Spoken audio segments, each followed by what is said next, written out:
Hello students, welcome back to our next video on pituitary gland of endocrine system lecture series on Next Biology, learning biology at the next level. So let's begin with the lecture. Students, as you must be remembering, I told you that pituitary gland is located in the brain and it is located in a bony cavity called as sella turcica.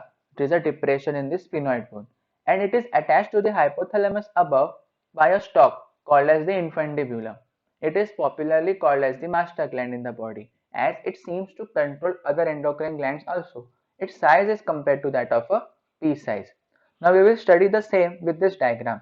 I told you that hypothalamus is located above the pituitary gland and the pituitary gland is connected to it through a hypophyseal stalk called as infundibulum. Now the pituitary gland, it is divided anatomically into an adenohypophysis and a neurohypophysis. Adenohypophysis consists of two portions, pars distalis part and the pars intermedia part. Now, the pars distalis region of pituitary is commonly called as the anterior pituitary gland and it produces growth hormone, prolactin, thyroid stimulating hormone, adrenocorticotropic hormone, luteinizing hormone and follicle stimulating hormone. Whereas the pars intermedia part secretes only one hormone called as the melanocyte stimulating hormone. However, in humans it is said that the pars intermedia is almost merged with the pars distalis. So as you can see in the diagram, this portion which I am highlighting on the screen is the anterior pituitary part. It is called as pars distalis. Whereas this thin part, dark bluish in color, this is the intermediate lobe and it is called as the pars intermedia. Now let's see what is neurohypophysis. Neurohypophysis is also called as pars nervosa and it is called as pituitary, posterior pituitary gland. It stores and releases two hormones that are oxytocin and vasopressin, which are actually synthesized by the hypothalamus and are transported axonally to the neurohypophysis. So that means the portion which I am highlighting now on the screen is the posterior pituitary, which is also called as the neurohypophysis. Now let's see the hormones which are secreted by the pituitary gland. So this is the first hormone, that is the growth hormone. What it will do? It will stimulate the growth of the body. Remember students, recall, in hypothalamus we studied that there was a hormone called as growth hormone releasing hormone which will come to the pituitary gland, anterior pituitary gland, and it will stimulate the secretion of growth hormone. Now, if there is a over secretion of growth hormone, what it will do? It will lead to excess growth in the body, that is the abnormal growth of the body. If it occurs in childhood, it is called as gigantism, where the height increases to 7 to 8 feet in length and large hands and feet may be seen. It may also cause diabetes. Whereas if the same oversecretion of growth hormone occurs in after adolescence, that is the adult stage of life, then it will cause acromegaly, that is the enlargement of facial bones, large nose and thick lips, large hands and feet.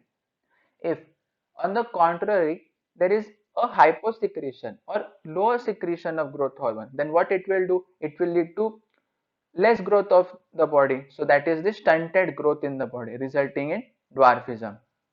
Now let's see the next hormone, that is the prolactin hormone. It will stimulate the milk secretion and production, whereas the thyroid stimulating hormone, there was a hormone from hypothalamus, thyroid releasing hormone, TRH. It will come to the anterior pituitary gland and it will stimulate the release of thyroid stimulating hormone. Now, what it will do? It will stimulate the secretion and synthesis of thyroid hormones from the thyroid gland. Whereas the adrenocorticotropic hormone, it will come and stimulate the secretion and synthesis of steroid hormones and glucocorticoids from the adrenal cortex. Remember, in the adrenocorticotropic hormone, there is the word tropic. The word tropic means the hormone that stimulates other endocrine gland to produce its specific hormone. Next are the gonadotropin hormones, that are the luteinizing hormones and the FSH, follicle stimulating hormone. Now remember student, there was a hormone from the hypothalamus gland which was GnRH, gonadotropin releasing hormone. It will come to anterior pituitary gland and it will stimulate the secretion and synthesis of luteinizing hormone and the follicle stimulating hormone. Now, if in males the LH is secreted, then what it will do? It will stimulate the synthesis and secretion of hormone called as the androgen, testosterone from the testes. In males, the FSH and androgen both will regulate the process of spermatogenesis, whereas in females, the LH will induce the ovulation of fully mature follicle, that is the Graafian follicle, and maintains the corpus luteum formed from the remnants of the Graafian follicle after ovulation. FSH will stimulate the growth and development of the ovarian follicles in females. The word FSH, that is the follicle stimulating hormone, what it will do? It will stimulate the growth and development of the follicles, ovarian follicles in the females. Next hormone is the melanocyte stimulating hormone.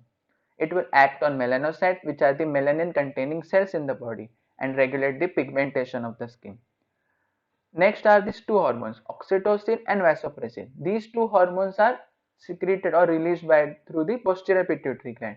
Now, these will act on the smooth muscles of our body and stimulate the contraction. And in females, it will stimulate a vigorous contraction of uterus at the time of childbirth, that is the delivery, and milk ejection from the mammary gland.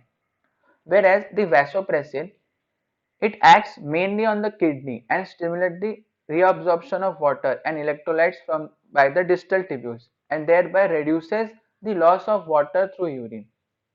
Hence it is called as antidiuretic hormone because it conserves water, it reduces the loss of water through the urine. And the same will the condition occur if there is a deficiency in the production or secretion of antidiuretic hormone, that is the vasopressin. The function of vasopressin is to reduce the loss of water. Now, if there is a deficiency, hyposecretion, low secretion of vasopressin, then what it will lead to? It will lead to a condition called as diabetes insipidus, which will result in the formation of large volume of dilute urine. And thus, due to loss of water, the patient will feel thirsty. Now let's see all these hormones at a glance in this diagram. So this is the anterior pituitary gland. It is releasing the ACTH, corticotropin, which will stimulate the adrenal cortex. Then here is the growth hormone. So it will stimulate the growth of the body. Then this is the TSH, thyrotropin. It will go and stimulate the thyroid gland. Next is the follicle stimulating hormone, which will go and stimulate the production development of follicles in the ovary. Next is the luteinizing hormone. Then comes the prolactin hormone. I hope you must have liked the video. Thanks for listening. Thank you for watching the video.